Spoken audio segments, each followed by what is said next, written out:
Ananda Misagi semua, bagaimana kabarnya hari ini? Semoga selalu sehat ya sayang, amin ya robbal alamin. Mari kita buka pembelajaran hari ini dengan membaca doa sebelum belajar.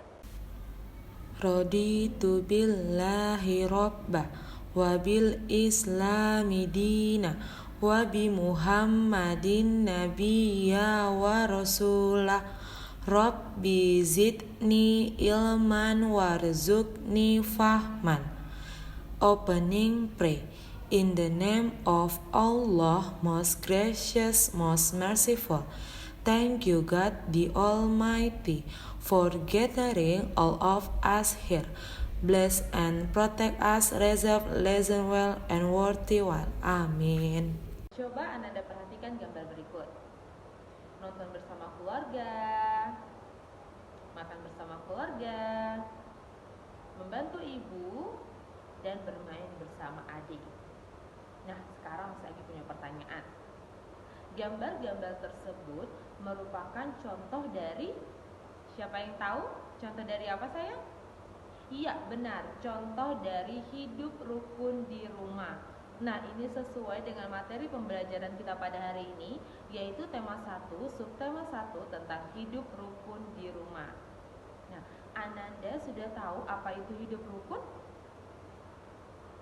Iya, masih belum ya? Oke, Miss Agi akan beri penjelasan berikut. Mari kita bahas bersama-sama. Hidup rukun artinya tidak bertengkar dan hidup dengan damai. Contoh hidup rukun di rumah. Contohnya antara lain yang pertama yaitu menghormati orang tua, membantu orang tua, kakak, abang, atau adik, bermain bersama kakak atau adik, mengucapkan salam, makan bersama keluarga, berkata sopan pada orang tua, dan meminta maaf jika melakukan kesalahan. Nah, ini hanya beberapa contoh dari hidup rukun di rumah. Masih banyak contoh hidup rukun di rumah yang lainnya ya sayang. Baik, Ananda Misagi semua, mari kita baca percakapan ini bersama-sama ya. Nah, Ananda di rumah juga ikut membaca, oke? Ya, kita mulai.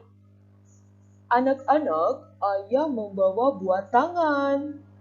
Yeay, terima kasih ayah. Lihat dong ya. Nah, dari percakapan yang sudah kita baca bersama-sama, Miss Agi mau bertanya nih sayang. Apakah ada ungkapan pada percakapan tersebut? Coba, apa itu ungkapan? Ada yang tahu? Yang mana ungkapannya? Iya, buah tangan. Nah, apa itu buah tangan? Iya, buah tangan adalah oleh-oleh sayang. Jadi buah tangan itu artinya oleh-oleh. Nah, kita akan masuk pada arti ungkapan. Apa itu ungkapan? Nah, ungkapan adalah gabungan kata yang memiliki arti. Nah, jadi buah tangan itu bukan buah yang ada di tangan atau buah yang berbentuk tangan, bukan ya, tapi buah tangan itu artinya oleh-oleh. Jadi buah tangan itu ada dua kata ya sayang, ada buah dan ada tangan. Nah, jika digabungkan maka dia memiliki arti tersendiri. Contohnya seperti buah tangan artinya yaitu oleh-oleh. Nah, berikut adalah contoh ungkapan beserta artinya ya sayang. Nah, ungkapan itu sangat banyak. Nah, ini yang kita pelajari di kelas 2 ya sayang, hanya beberapa. Nah, Ananda bisa baca. Silakan dibaca sayang. Ya, nah untuk ungkapan yang lebih banyak lagi Ananda bisa baca di buku tema 1 halaman 7 ya untuk contoh-contoh dari ungkapan yang lainnya ya sayang. Mohon dibaca ya nak. Contoh-contoh kalimat yang menggunakan ungkapan. Nah, Miss Agi akan memberikan beberapa contoh kalimat yang di dalamnya terdapat ungkapan. Nanti Ananda sebutkan ya sayang mana ungkapan yang ada di dalam kalimat tersebut. Kalimat pertama yaitu ibu dan ayah bahagia mempunyai buah hati yang rajin beribadah. Nah, apa ungkapan pada kalimat tersebut? Bahagia? Tidak, bahagia bukan ungkapan. Rajin beribadah? Tidak juga. Ayo, siapa yang tahu? Iya, benar. Buah hati. Buah hati itu adalah ungkapan, contoh dari ungkapan yang artinya anak, ya. Lanjut, contoh berikutnya. Reza sering ke perpustakaan karena Reza kutu buku. Yang mana ungkapannya sayang? Ayo sebutkan. Iya, benar. Kutu buku. Sebelumnya sudah ada tabel yang bisa ditampilkan. Nah, itu ada kutu buku tadi ya. Apa itu kutu buku? Siapa yang tahu? Iya, kutu buku itu artinya rajin membaca atau suka membaca. Selanjutnya, Afni adalah anak emas ibu dan ayah. Nah, untuk kalimat tersebut yang mana ungkapannya? Iya, benar. Anak emas. Apa itu anak emas artinya sayang? Iya, anak emas artinya anak kesayangan. Contoh selanjutnya, kita tidak boleh besar kepala dengan nilai yang tinggi. Ayo, mana ungkapannya? Ungkapannya tinggi bukan?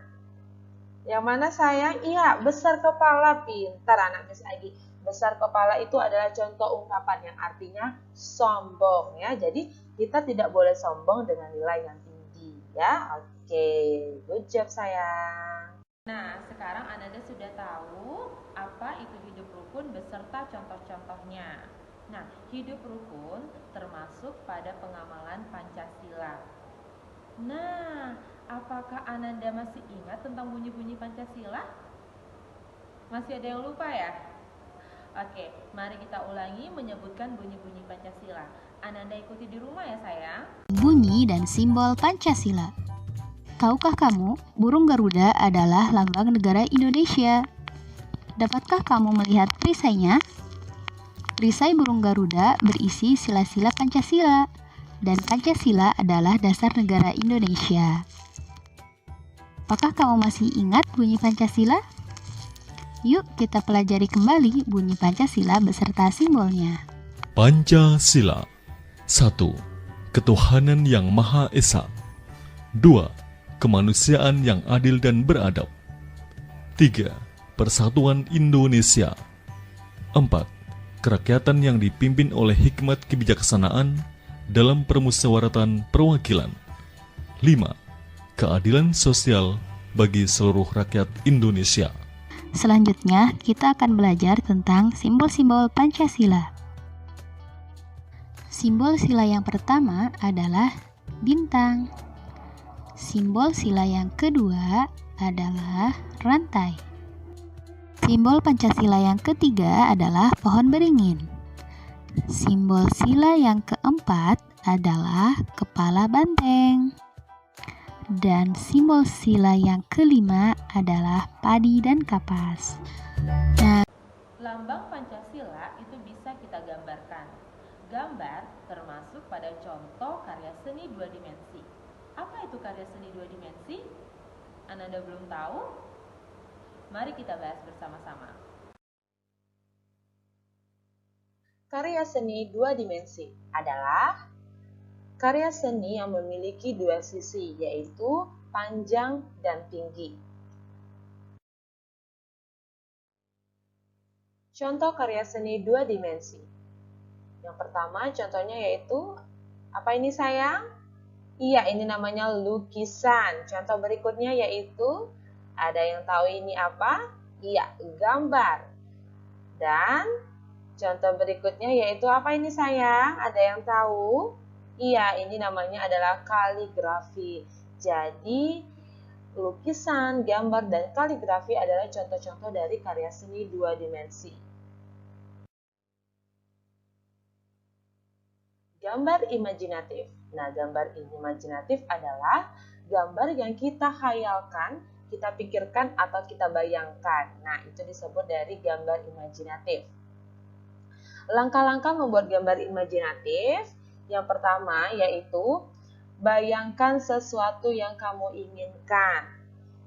Langkah berikutnya yaitu buat sketsa atau pola. Nah, apa yaitu sketsa? Nanti ya sayang. After this, Miss Agi will explain to you.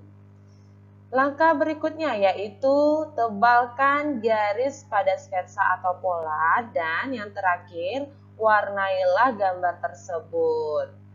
Nah, ini adalah langkah-langkah dalam membuat gambar imajinatif. Ada 4 ya sayang. sketsa. Nah, seperti janji Miss Agi tadi, Miss Agi akan jelaskan tentang sketsa. Apa itu sketsa?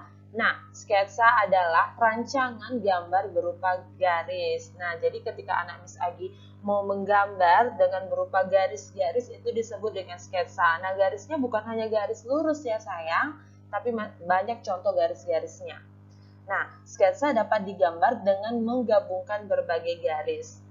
Mau tahu contohnya apa saja? Nah, ini adalah contoh-contoh dari sketsa. Ada garis mendatar, garis tegak, garis miring, garis lengkung, garis bersilangan, garis sejajar, garis zigzag, garis spiral, dan garis gelombang. Nah, itu adalah contoh-contoh dari sketsa. Selanjutnya, alat-alat untuk menggambar imajinatif. Nah, apa saja ya alat-alatnya? Ya, yang pertama yaitu ada pensil. Selanjutnya yaitu penghapus, penggaris, buku gambar, dan pensil warna atau krayon. Alhamdulillah, pembelajaran kita sudah selesai pada hari ini. Semoga Ananda semua mengerti ya sayang. Setelah ini Miss Agi akan memberikan tugas-tugas. Mohon dikerjakan dengan sebaik-baiknya. That's all for today. Thank you for your attention. Sampai jumpa di video-video Miss Agi berikutnya. Say Alhamdulillah together. Alhamdulillahirabbil alamin. Kafaratul majelis please. Subhanakallahumma wa bihamdika asyhadu an la ilaha illa anta astaghfiruka wa atubu ilaik. Oke sayang, akhir kata bisa gue ucapkan wabillahi taufiq wal hidayah. Wassalamualaikum warahmatullahi wabarakatuh.